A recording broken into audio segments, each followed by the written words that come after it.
नमस्कार दोस्तों, स्वागत है आपका हमारे ऑफिशियल यूट्यूब चैनल जीएस भाई नीरज सर में। जैसा कि स्क्रीन पे आप लोग देख पा रहे हैं, भारत की धार्मिक जनसंख्या, ठीक है, 2015 का ये डाटा है, ठीक है, लेटेस्ट अपडेट है। इससे पहले अभी कुछ भी नहीं हुआ है, ठीक है।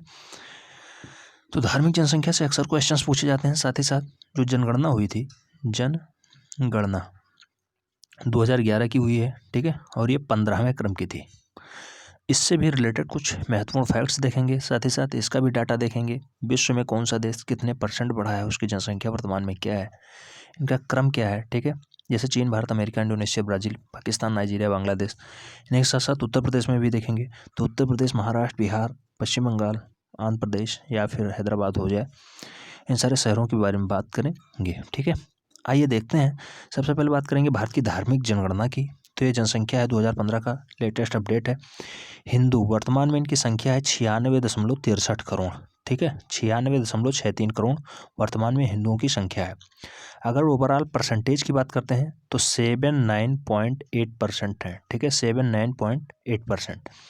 अगर वृद्धि दर की बात करते हैं तो पिछली दशकीय वृद्धि दर है 16.8%, यानी हिंदुओं में जो बढ़ने का दर है वो है 16.8% पिछली जनगणना से पहले, ठीक है, यानी 2001 की जनगणना से पहले। 2001 से 2011 के बीच जो बढ़ाव हुआ है वो 16.8% का हुआ है। अगर बात करते हैं मुस्लिम की, तो ओवरऑल 2015 में ये डाटा पाया गया 17.22 करोड़, ठीक है, 17.22 करोड़ ओवरऑल इंडिया में मुस्लिम भाई रहते हैं। उसमें अगर बात करते हैं परसेंटेज की, तो ये ओवरऑल जनसंख्या का 14.2% हिस्सा है। जबकि अगर दशकीय वृद्धि दर की बात करते हैं तो 2001 से 2011 के बीच जो बढ़े हैं लोग, ये 24.6% बढ़े हैं, 24.6%। सबसे ज़्यादा बढ़ोतरी मुस्लिम वर्ग में ही हुई है। नेक्स्ट बात करते हैं ईसाई भाइयों की। तो ईसाइयों की संख्या यहाँ है 2.78 करोड़, 2.78 करोड़। अगर बात करते हैं परसेंटेज की, तो ये लोग 2.3% हिस्सा हैं पूरे भारत की जनसंख्या का, ठीक है, 2.3% हिस्सा हैं ईसाई लोग। अगर बात करते हैं दशकीय वृद्धि दर की, तो ये 15.5%, यानी 15.5% की बढ़ोतरी दर्ज की है 2001 से 2011 के बीच, ठीक है। बात करते हैं सिख की, तो सिख के जो टोटल आंकड़े हैं वो 2.08 करोड़ हैं, 2.08 करोड़ सिख भाई निवास करते हैं ओवरऑल इंडिया में। बात करते हैं परसेंटेज की, तो भारत के टोटल पॉपुलेशन का 1.7% हिस्सा है सिख भाई लोग, ठीक है। इनका ऑर्डरिंग क्रम कई बार पूछा गया है, हिंदू, मुस्लिम, सिख, ईसाई, बौद्ध, इनका क्रम कैसा है, ठीक है। जैन भी आ जाते हैं बौद्ध के बाद। तो जो सिख हैं ये हैं 1.7%। अगर बढ़ोतरी की बात करते हैं तो 8.4% बढ़ोतरी हुई है 10 साल में इनके बीच। बौद्ध की अगर बात करते हैं, इनका जो आंकड़ा है 0.84 करोड़ है, 0.84 करोड़। जो ओवरऑल भारत की जनसंख्या है उसमें परसेंटेज इनका कितना है, तो 0.7% है। अगर बढ़ोतरी की बात करते हैं तो 6.1% इनकी भी बढ़ोतरी हुई है। ऐसे अगर बात करते हैं जैन की, तो जो जैन भाइयों का यहाँ संख्या है वो 0.45 करोड़ है, 0.45 करोड़, ठीक है। पूरे भारत में ये जो परसेंटेज छकाए हुए हैं वो है 0.4%, जबकि जो इनका बढ़ोतरी रेशियो है वो है 5.4%। अन्य की अगर बात करते हैं जिन्हें किसी में शामिल नहीं किया गया, हिंदू, मुस्लिम, सिख, ईसाई, बौद्ध, जैन, इनमें अगर नहीं शामिल हैं, उनका आंकड़ा है 0.79%। और इन्हें जो ओवरऑल इंडिया की जो पॉपुलेशन है उसमें पार्टिसिपेट करते हैं 0.7%। और जो कोई धर्म को नहीं मानते हैं उनका आंकड़ा है 0.23 करोड़, 0.29 करोड़, सॉरी 0.29 करोड़ है। और जो ओवरऑल इंडिया का पॉपुलेशन है उसमें परसेंटेज रखते हैं ये लोग 0.2%। कई बार ये डाटा क्रम वाइज पूछ लिया गया है, हिंदू, मुस्लिम, सिख, ईसाई, जैन, बौद्ध, अन्य और कोई धर्म वाले नहीं। तो इसमें अक्सर ईसाई, सिख, बौद्ध से पूछा गया है क्वेश्चन, ठीक है, ईसाई, सिख, बौद्ध। डाटा इनका मिलता जुलता है, इसलिए ईसाई और सिख को साथ में ले लेते हैं। 2.78 करोड़ इनका है और 2.08 करोड़ इनका है, ठीक है। तो इसी में अक्सर लोग कंफ्यूज हो जाते हैं और पहले सिख कर देते हैं और कुछ लोग पहले ईसाई कर देते हैं, लेकिन ईसाई के बाद सिख आएंगे, ये ध्यान रखना है। सबसे ज़्यादा डाटा ईसाई का है, ठीक। तो ये जो स्रोत है 2011 की जनगणना है और धार्मिक आंकड़े जो जारी हुए हैं 25 अगस्त 2015 को, 25 अगस्त 2015 को जो डाटा जारी हुआ था उसका ये आंकड़ा है। अभी तक लेटेस्ट अपडेट यही है। नेक्स्ट अगर हम लोग बात करते हैं जो 2011 में जनगणना हुई, उसमें जो लेटेस्ट में अभी अपडेट आया है 2017 में, उसमें परसेंटेज की बात करेंगे तो शीर्ष देश कौन कौन से हैं और उसमें कितने परसेंट लोग निवास करते हैं, उनकी वृद्धि दर कितनी है, या फिर उनकी टोटल एरिया में कितने लोग निवास करते हैं। करोड़ में डाटा होगा। सबसे पहले सबसे बड़ा जनसंख्या वाला देश कौन सा है, तो चीन है, पड़ोसी देश है। 141 करोड़ यहाँ की जनसंख्या है, 141 करोड़ चीन की जनसंख्या 141 करोड़ है। भारत की 133.9 करोड़ है, ये 2017 का डाटा है। अमेरिका का 32.4 करोड़ है। इंडोनेशिया का 26.4 करोड़ है। ठीक है, अब इंडोनेशिया 26.4 करोड़ है, जबकि ब्राज़ील का 20.समथिंग है। और इंडोनेशिया के बाद यूपी का स्थान आ जाता है, क्योंकि यहाँ 23 करोड़ जनसंख्या लगभग निवास करने लगी है। लेटेस्ट में डाटा यही जारी होने वाला है। आइए देखते हैं। चीन 141 करोड़ यहाँ निवास करते हैं, 18.7%। फिर विश्व में 18.7% का पार्टिसिपेट चीन करता है जनसंख्या के मामले में। भारत की अगर बात करते हैं 133.9 करोड़ यहाँ पे लोग निवास करते हैं, जबकि ये 17.7%। कई बार यह डाटा पूछा गया है, पीसीएस हो, लोअर पीसीएस हो या फिर समीक्षा अधिकारी हो, उसमें कई बार क्वेश्चन पूछा जा चुका है। 17.7%, 2.4% पूरे विश्व का यहाँ क्षेत्रफल है। 2.4% भारत का क्षेत्रफल है पूरे विश्व के मामले में, जबकि यहाँ पे पॉपुलेशन जो 2.4% पे निवास करती है वो 17.7% है। ठीक है, ओवरऑल। अगर बात करते हैं अमेरिका की, अमेरिका 32.4%। ठीक है, 32.4 करोड़ लोग यहाँ पे निवास करते हैं। बात करते हैं ओवरऑल परसेंटेज की, तो 4.3% लोग यहाँ पे निवास करते हैं। इंडोनेशिया चौथा सबसे बड़ा जनसंख्या के मामले में देश है। इंडोनेशिया में 26.4 करोड़ लोग रहते हैं। 26.4 करोड़ लोग रहते हैं, जनसंख्या के मामले में चौथा सबसे बड़ा देश है। और परसेंटेज की अगर बात करते हैं 3.5% लोग इंडोनेशिया में निवास करते हैं। ब्राज़ील की अगर बात करेंगे तो ब्राज़ील पाकिस्तान से बड़ा देश है थोड़ा सा जनसंख्या के मामले में। 20.9 करोड़ लोग यहाँ पे निवास करते हैं। परसेंटेज की अगर बात करते हैं 2.8% ये भी पार्टिसिपेट करता है। पाकिस्तान इस्लामाबाद राजधानी है। 19.7 करोड़ लोग यहाँ पे निवास करते हैं, जबकि परसेंटेज में 2.6% लोग यहाँ पे निवास करते हैं। नाइजीरिया की अगर बात करते हैं, पाकिस्तान से थोड़ा सा छोटा है, 19.1%, यानी 19.1 करोड़ लोग यहाँ पे निवास करते हैं नाइजीरिया में, जबकि ओवरऑल जो परसेंटेज है 2.5% विश्व की जनसंख्या का नाइजीरिया अकेले रखे हुए है। ठीक है, बांग्लादेश की अगर बात करेंगे 1971 में इसका जन्म हुआ बांग्लादेश का, पाकिस्तान से अलग हुआ है, भारत से ही अलग हुआ है, पाकिस्तान का नया रूप है ये। बांग्लादेश 16.5 करोड़ लोग यहाँ पे निवास करते हैं और 2.2% हिस्सा ये भी पार्टिसिपेट करता है विश्व की जनसंख्या का। तो ये थे कुछ बड़े देश जैसे चीन, Bharat, America, Indonesia, Brazil, Pakistan, Nigeria, Bangladesh. अब सभी को पता होगा भारत में सबसे पहले जो जनगणना की स्टार्टिंग हुई, तो भारत में अगर बात करते हैं भारत की, तो भारत में पहली जनगणना, ठीक है, पहली जनगणना 1872 में शुरू होगी। 1872 में कौन था उस समय, तो लॉर्ड मेयो का कार्यकाल था। ठीक है, मेयो। और जो नियमित जनगणना की तो 1881 से शुरू होगा और नियमित जनगणना स्टार्ट हो जाएगी 1881। तो नाम आएगा रिप्पन। ठीक है, तो रिप्पन से नियमित स्टार्ट होगी 1881 से, फिर हर 10 साल पे ये काउंटिंग होती है। ठीक है, तो इसीलिए 2011 की जो जनगणना है वो 15वें क्रम की है, जबकि 2021 में जो जनगणना होनी है ये 16वें क्रम की होगी। 2011 का डाटा कई बार पूछा गया है कि इसका नारा क्या था, तो 2011 की जनगणना का नारा क्या रहा, हमारी जनगणना हमारा भविष्य, हमारी जनगणना हमारा भविष्य। 2011 की जनगणना जो कि 15वें क्रम की थी उसका नारा था। ठीक है, और सबसे पहली जो जातिगत आधारित जनगणना हुई है वो सबसे पहले त्रिपुरा में हुई है। ठीक है, त्रिपुरा में, ध्यान रखना है, त्रिपुरा में। ठीक, अगर बात करते हैं उत्तर प्रदेश की 20 करोड़ जनसंख्या है यहाँ पे। चीन, अमेरिका, इंडोनेशिया के बाद उत्तर प्रदेश पहला ऐसा राज्य है जो कि जनसंख्या के मामले में सबसे ज़्यादा है। ठीक है, इसलिए कहा जाता है भारत में सबसे ज़्यादा जनसंख्या वाला राज्य कौन सा है, उत्तर प्रदेश आएगा। क्षेत्रफल में कौन आता है, तो राजस्थान आ जाता है। ठीक है, बहुत ज़्यादा डिजर्ट वहाँ पे पाए जाते हैं। अब आइए देखते हैं कुछ वैज्ञानिक यंत्र हैं, उसके उपकरण हैं, जैसे कि वनडे एंट्रेंस में वन लाइनर बेस्ड क्वेश्चंस पूछे जाते हैं, उसमें डाटा सीधा सीधा पूछ लिया जाता है। जैसे ऑडियोमीटर से हम लोग क्या नापते हैं, तो इस यंत्र द्वारा ध्वनि की तीव्रता का मापन होता है। ध्वनि की तीव्रता मापी जाती है ऑडियोमीटर से। एनीमोमीटर की अगर बात करते हैं, वायु की गति का मापन किया जाता है एनीमोमीटर से। अमीटर मोस्ट पॉपुलर क्वेश्चन है, बहुत बार रिपीट हुआ क्वेश्चन है। अमीनोमीटर क्या है, वायु की गति मापता है। जबकि अमीटर क्या है, इलेक्ट्रिक करंट को नापता है, इलेक्ट्रिक करंट विद्युत धारा को मापा जाता है। बैरोमीटर वायुमंडलीय दाब को मापा जाता है। ये है बीईओ के पेपर में क्वेश्चन पूछा गया है, ठीक है, खंड शिक्षा अधिकारी वाले में। क्रोनोमीटर की अगर बात करते हैं, जलयानों में सही समय का पता लगाया जाता है इससे।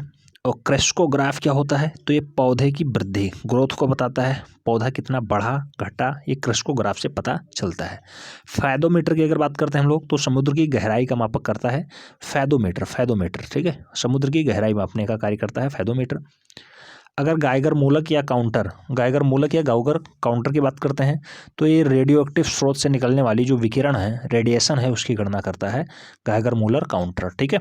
नेक्स्ट हाइड्रोमीटर है, तो हाइड्रो मतलब हो गया द्रव, तो द्रव का अपेक्षिक घनत्व बताता है हाइड्रोमीटर से। मोस्ट पॉपुलर क्वेश्चन है, आर में ये क्वेश्चन कई बार रिपीट हुआ है। नेक्स्ट हाइग्रो की बात करते हैं, अभी हाइड्रो था ड्रो, अब यहाँ ग्रो हो गया। हाइग्रोमीटर अगर बात होगी तो वायुमंडल की आर्द्रता का बात आ जाएगा, आर्द्रता, ठीक है, आर्द्रता। और यहाँ घनत्व, अपेक्षिक घनत्व है हाइड्रोमीटर से, जबकि हाइग्रोमीटर से आएगा आर्द्रता, ठीक है, ध्यान रखना है। लैक्टोमीटर से दूध की शुद्धता मापी जाती है, जबकि मोनोमीटर अगर बात करते हैं गैस का दाब बताया जाता है इससे, मोनोमीटर से। पेरिस्कोप सभी को पता होगा, पनडुब्बी में प्रयुक्त होता है ये पेरिस्कोप, और इसका कार्य क्या है, समुद्र की सतह का आकलन करना, ये किस समय कहाँ पे है, ठीक है। तो पेरिस्कोप वास्तविक में पनडुब्बी की स्थिति बताती है, ठीक। नेक्स्ट पायरोमीटर जो है, ये पायरोमीटर उच्च ताप का माप करता है। पायरोमीटर जैसे सूर्य का ताप नापना हो तो पायरोमीटर से ही मापा जाएगा। रेन गेज की अगर बात करते हैं, वर्षा का मापक है रेन गेज, नाम से ही पता चल जाता है। नेक्स्ट सिस्मोग्राफ या सिस्मोमीटर, तो सिस्मोमीटर से हम लोग भूकंप की तीव्रता मापते हैं, भूकंप की तीव्रता मापते हैं सिस्मोग्राफ या सिस्मोमीटर से। नेक्स्ट सिग्फेनोमीटर से रक्तदाब का मापन किया जाता है। और नेक्स्ट सोनार की अगर बात करते हैं, समुद्र के अंदर छिपे पदार्थों का पता लगाया जाता है सोनार से माध्यम से, ठीक है। और ट्रांसफार्मर क्या है, वोल्टेज को कम या अधिक करता है। तो इस टाइप से कुछ मोस्ट इंपॉर्टेंट वैज्ञानिक यंत्र व उसके उपकरण थे। उसके बाद हम लोग दैनिक जीवन में होने वाली कुछ घटनाओं के बारे में बात करेंगे, जो कि वन लाइनर बेस्ड क्वेश्चंस होते हैं और हूबहू यही क्वेश्चंस पूछ ले जाते हैं। फिजिक्स के मोस्ट पॉपुलर क्वेश्चन है, ध्यान रखना है। घटनाएं इधर लिखी हुई हैं, प्रकाश के गुण इधर लिखे हुए हैं, कौन सी घटना किसके कारण होती है, ध्यान रखना है। तारों का टिमटिमाना बहुत बार क्वेश्चन पूछा गया है, अपवर्तन के कारण ये होता है।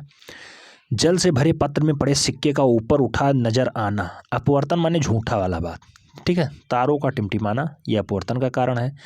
जल में पड़े कोई सिक्का हो तो वो थोड़ा सा उठा नजर आता है, ये भी अपवर्तन का कारण है। मृग मरीचिका का बनना मोस्ट पॉपुलर क्वेश्चन है, बहुत बार पूछा गया है। TFT टोटल इंटरनल रिफ्लेक्शन यानी पूर्ण आंतरिक परावर्तन के कारण मृग मरीचिका बनती है, ठीक है। मृग मरीचिका का मतलब ये, आप यहाँ खड़े हो, धूप खूब तेज हो, सड़क पे आप लिखेंगे 500 मीटर दूर तो खूब चमकती हुई तस्वीर दिखाई देगी, कुछ नहीं दिखाई देगा, खूब चमकती हुई तस्वीर दिखाई देगी जैसे कि कोई शीशा पड़ा है, ठीक है। तो वही है मृग मरीचिका, ठीक।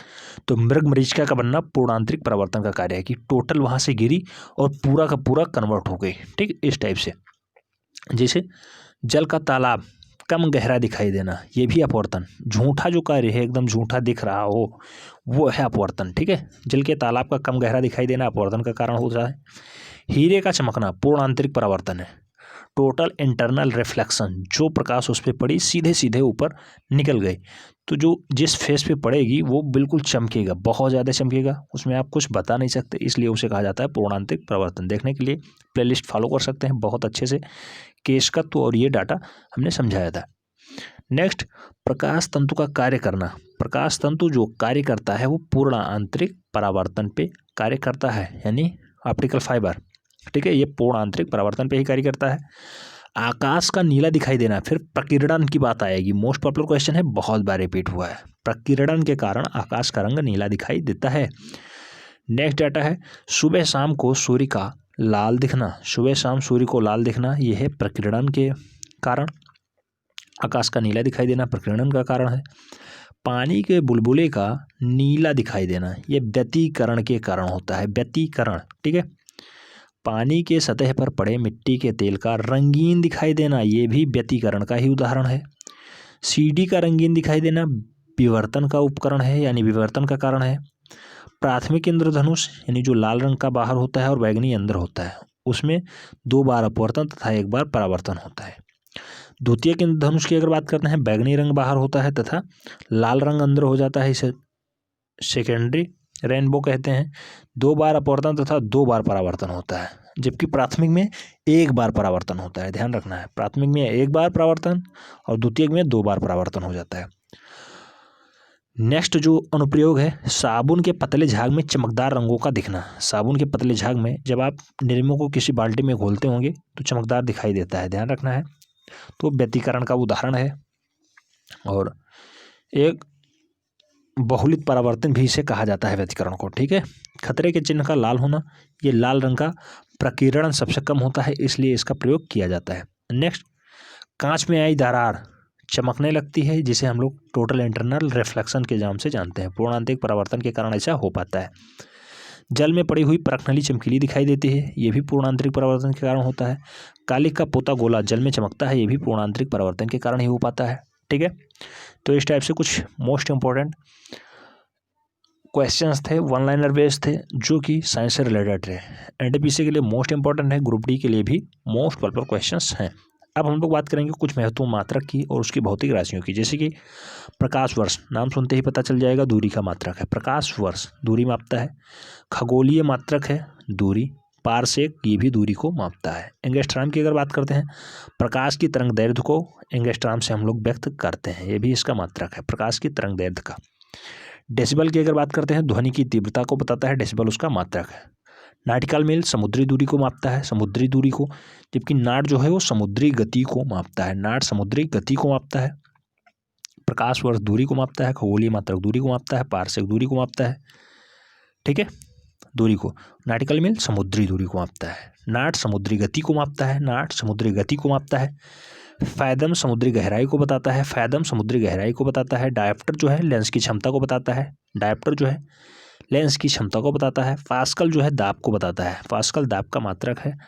हर्ट्ज आवृत्ति का मात्रक है, हर्ट्ज आवृत्ति का मात्रक है। ऐसे ही एम्पेयर की बात करते हैं, ये विद्युत धारा का मात्रक हो जाता है। बहुत बार रिपीट हुआ क्वेश्चन है एम्पेयर, ध्यान रखना है। ल्यूमेन की अगर बात करते हैं, ज्योति फ्लक्स का मात्रक है। एसएससी का मोस्ट पॉपुलर क्वेश्चन है, मोस्ट पॉपुलर क्वेश्चन, ध्यान रखना है। ल्यूमेन बार को वायुमंडलीय दाब से मापते हैं, वायुमंडलीय दाब का मात्रक है बार, ठीक है। ओम जो है ये वैद्युत प्रतिरोध को बताता है, वैद्युत प्रतिरोध का मात्रक है ओम। मैक की अगर बात करते हैं, पराध्वनिक गति, पराध्वनिक गति को मैक से मापते हैं। कैलोरी की अगर बात करते हैं, ऊष्मा का मात्रक हो जाएगा, ऊष्मा का मात्रक कैलोरी है। कूलाम की अगर बात करते हैं, वैद्युत आवेश को बताता है कूलाम, कूलाम वैद्युत आवेश का मात्रक है। इलेक्ट्रॉन वोल्ट की अगर बात करते हैं, ऊर्जा का मात्रक हो जाता है। कैरेट की अगर बात करते हैं, स्वर्ण की शुद्धता का मात्रक है, ठीक है। वाट की अगर बात करते हैं, शक्ति का मात्रक हो जाता है वाट। और जूल जो है ये कार्य का मात्रक हो जाता है, जूल जो है कार्य का मात्रक हो जाता है। न्यूटन जो है ये बल का मात्रक है, जबकि वैकुरल जो है रेडियो एक्टिविटी की मात्रक है, यानी इकाई है। वैकुरल रेडियो एक्टिविटी का मात्रक है। नेक्स्ट अगर बात करते हैं, कुछ महत्वपूर्ण ज्योग्राफिकल डाटा है, जो कि जैसे कि जलमंडल और प्राकृतिक महासागरीय धाराएं हैं, उनसे क्वेश्चंस पूछ लिए जाते हैं, जैसे कि कैलिफोर्निया की धारा या फिर फ्लोरिडा की जलधारा या फिर अलास्का की जलधारा, इसकी प्रवृत्ति कैसी है, ठीक है, किस महासागर में है, गर्म है ठंडी है, गर्म है ठंडी है, यही बताना है, ठीक है। बहुत बार वनडे एंट्रेंस में रिपीट हुआ क्वेश्चन है, ध्यान रखना है। जलधारा इधर लिखी हुई है, प्राकृतिक महासागरीय इधर लिखे हुए हैं, ठीक है। जैसे कैलिफोर्निया की अगर बात करते हैं तो ये ठंडी जलधारा है और ये प्रशांत महासागर में कैलिफोर्निया की जलधारा चलती है। हम्बोल्ट की अगर बात करते हैं, ठंडी जलधारा है, इसकी प्रकृति है और ये प्रशांत महासागर में चलती है। क्यूराइट की अगर बात करते हैं, ठंडी जलधारा है और प्रशांत महासागर में बहती है। नेक्स्ट अगर बात करते हैं लेब्राडोर की, लेब्राडोर की जो प्रवृत्ति है वो ठंडी है, अटलांटिक महासागर में चलती है। लेब्राडोर ठंडी जलधारा है और ये अटलांटिक महासागर में चलती है, बहुत बार रिपीट हुआ क्वेश्चन है। वेनेजुएला की जलधारा जो है ये ठंडी जलधारा है और ये अटलांटिक महासागर में चलती है, जबकि क्यूरासिया जलधारा का नाम है और ये गर्म प्रवृत्ति की होती है और प्रशांत महासागर में चलती है। Next gulf stream most popular question है, ये गर्म जलधारा है और अटलांटिक महासागर में चलती है, जैसे कि लेब्राडोर और वेनेजुएला है। लेकिन लेब्राडोर और वेनेजुएला ठंडी जलधारा है अटलांटिक की, जबकि गल्फ स्ट्रीम जो है ये गर्म जलधारा है अटलांटिक महासागर की। नेक्स्ट अगर बात करते हैं फ्लोरिडा की जलधारा, तो फ्लोरिडा की जलधारा जो है ये गर्म प्रवृत्ति की है, अटलांटिक महासागर में चलती है। अगुलहास जलधारा जो है ये गर्म प्रवृत्ति की है और हिंद महासागर में चलती है, भारत के पड़ोस में। ठीक है, अगुलहास जलधारा गर्म प्रवृत्ति की है, हिंद महासागर में चलती है।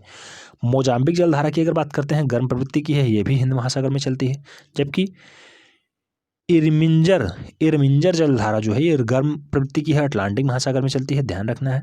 अलास्का की जलधारा मोस्ट इंपॉर्टेंट क्वेश्चन है, गर्म प्रवृत्ति की है, प्रशांत महासागर में चलती है। एल नीनो जलधारा ये गर्म प्रवृत्ति की है और प्रशांत महासागर में चलती है, ध्यान रखना है। कनारी जलधारा जो है ये ठंडी प्रवृत्ति की है, अटलांटिक महासागर में बहती है। ठीक है, तो इस टाइप से कुछ महत्वपूर्ण जलधाराएं थी जिनका क्वेश्चन हम लोगों ने देखा। अब कुछ महत्वपूर्ण परियोजनाएं हैं जैसे कि नदी घाटी परियोजनाएं हो गई और उनसे रिलेटेड क्वेश्चंस हो गए, जैसे कि नदी लाभान्वित राज्य कौन से हैं। तो बहुउद्देशीय नदी घाटी परियोजनाएं हैं, मोस्ट इंपॉर्टेंट है, आइए देखते हैं। सबसे पहले बात करेंगे भाखड़ा नागल परियोजना की। तो मोस्ट इंपॉर्टेंट क्वेश्चन है, बहुत बार रिपीट हुआ। भाखड़ा नागल परियोजना कहाँ पे है?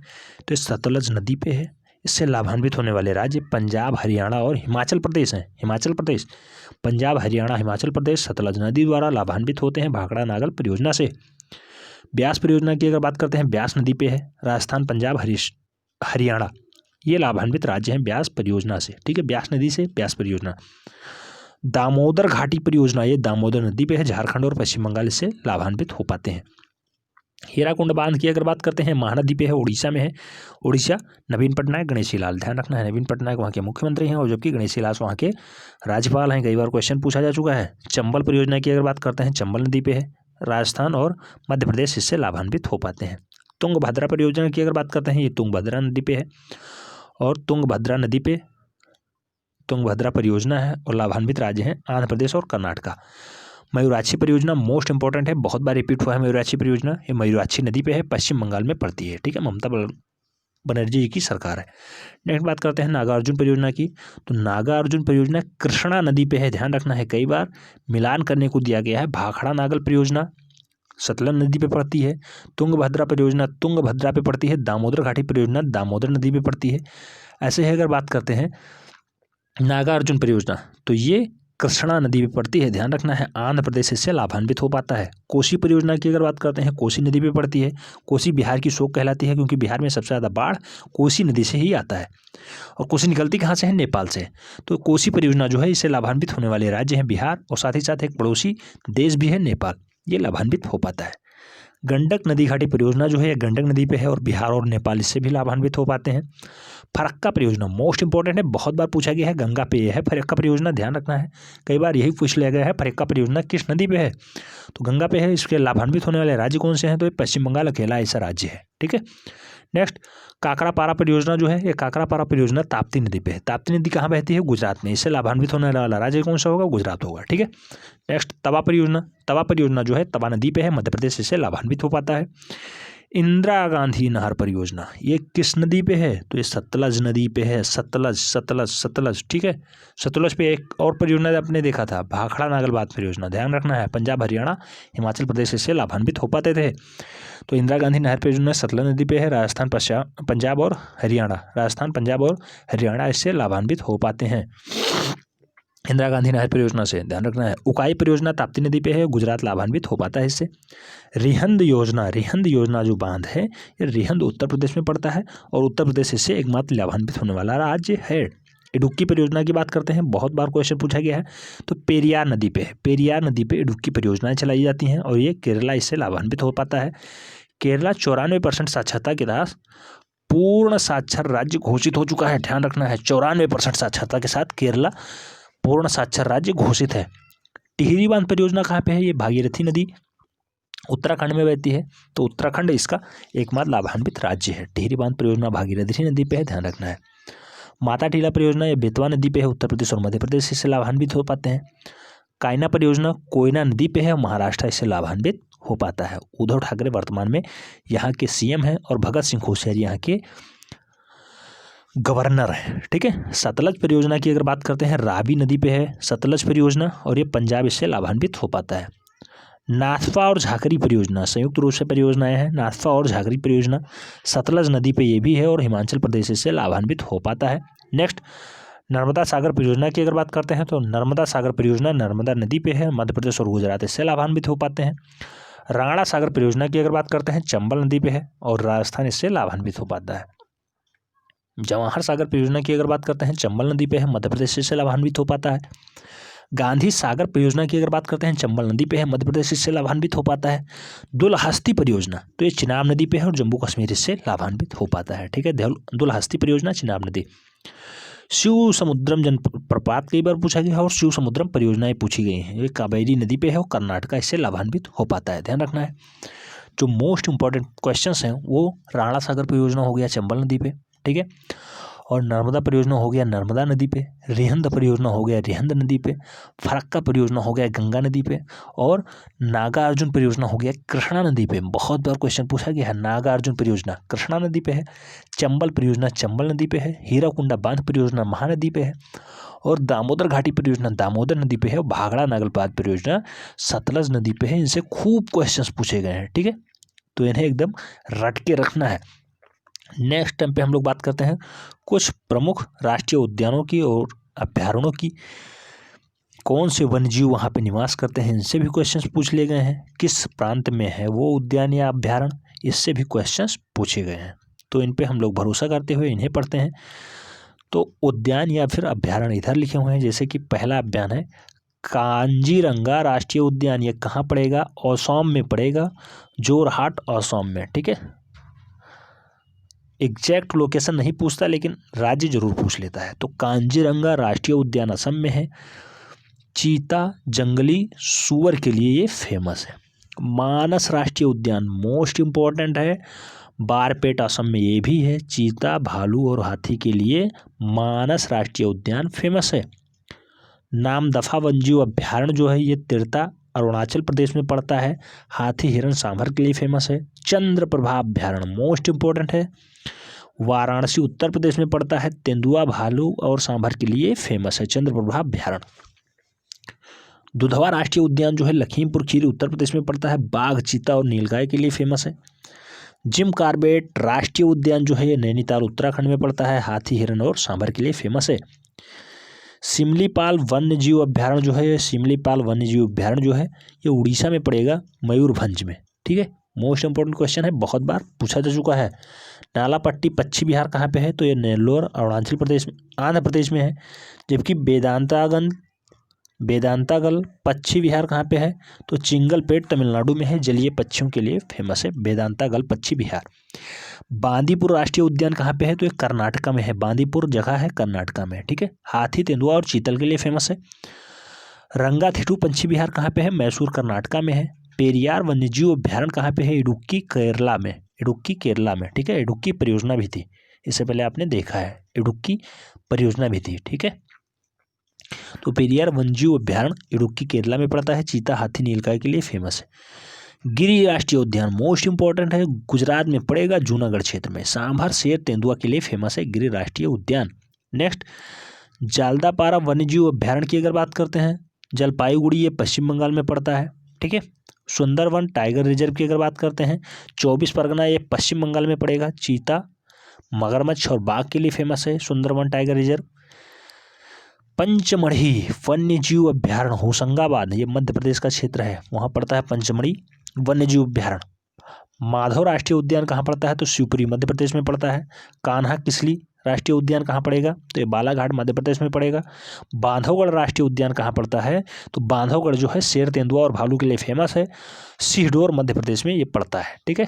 फिलिस राष्ट्रीय उद्यान कहाँ पड़ता है, तो मांडला मध्य प्रदेश में पड़ेगा ये। इंद्रावती राष्ट्रीय उद्यान कहाँ पड़ता है, तो बस्तर छत्तीसगढ़ में पड़ता है इंद्रावती राष्ट्रीय उद्यान। पेंच राष्ट्रीय उद्यान कहाँ पड़ेगा, तो ये महाराष्ट्र के नागपुर में स्थित है। शेर सांभर चौसा और तेंदुआ के लिए फेमस है पेंच राष्ट्रीय उद्यान। नेक्स्ट टाइम पे अगर हम लोग बात करते हैं रणथंभौर वन्यजीव अभ्यारण्य, रणथंभौर वन्यजीव अभ्यारण्य मोस्ट इंपॉर्टेंट क्वेश्चन है। ये राजस्थान में पड़ता है, सवाईपुर माधोपुर, ठीक है। नीलगाय और लकड़बग्घा कई बार क्वेश्चन पूछा गया है रणथंभौर वन्यजीव अभ्यारण्य से। ये राजस्थान में पड़ता है, ध्यान रखना है, लकड़बग्घे के लिए फेमस है। सरिस्का वन्यजीव अभ्यारण्य कहाँ पे है, तो ये अलवर राजस्थान में पड़ता है ये भी। और जो है केवलादेव घाना पश्चिम बिहार कहाँ पड़ता है, तो ये भरतपुर राजस्थान में है। मोस्ट इंपोर्टेंट क्वेश्चन है, केवलादेव घाना पश्चिम बिहार राजस्थान में पड़ता है, ध्यान रखना है। रोहिला राष्ट्रीय उद्यान कहाँ है, तो कुल्लू हिमाचल प्रदेश में है। कस्तूरी हिरन और काला भालू के लिए भूरा भालू और कस्तूरी हिरन के लिए रोहिला राष्ट्रीय उद्यान फेमस है। नेक्स्ट कुछ मोस्ट इम्पोर्टेंट घास के मैदान हैं उन्हें देखेंगे, जैसे कि savanna, prairie, pampas downs, steppes, veld. Belt दक्षिण अफ्रीका का है, ध्यान रखना है। पाम्पस अर्जेंटीना का होता है, सामना अफ्रीका का होता है। तो ये क्वेश्चंस बहुत बार क्वेश्चन पूछ लिया गया है, किस देश या महाद्वीप में पड़ता है। तो साउना घास का मैदान है, बहुत बार क्वेश्चन पूछा गया है, अफ्रीका में पड़ता है, ठीक है। प्रेरीज उत्तरी अमेरिका में है, पाम्पस अर्जेंटीना यानी और दक्षिणी अमेरिका में पड़ता है पाम्पस। डाउन्स क्या है, तो डाउन्स घास का मैदान है, ऑस्ट्रिया में पड़ता है, ऑस्ट्रेलिया, ठीक है। कैनबरा इसकी राजधानी है। ऑस्ट्रेलिया की वियना है। ऑस्ट्रिया जो है उसकी वियना है, ऑस्ट्रेलिया की कैनबरा राजधानी है, ध्यान रखना है। स्टेपीज यूरेशिया में पड़ता है, घास का मैदान है स्टेपीज यूरेशिया। बेल्ट जो है, बेल्ट घास का मैदान कहाँ है, तो दक्षिण अफ्रीका में पाया जाता है। बेल्ट दक्षिण अफ्रीका में पाया जाता है। तो ये थे कुछ महत्वपूर्ण वन लाइनर बेसिस जीके जो कि मोस्ट इंपॉर्टेंट है। कैसे लगे कमेंट के माध्यम से जरूर बताएं। चैनल के साथ पहली बार जुड़ रहे हैं, चैनल को सब्सक्राइब कर लें, बेल आइकन को प्रेस कर लें, जिससे कि नोटिफिकेशन आपको टाइम से मिलती रहे और आप चैनल का भरपूर लाभ ले सकें। मिलते हैं नेक्स्ट सेशन में, तब तक के लिए जय हिंद।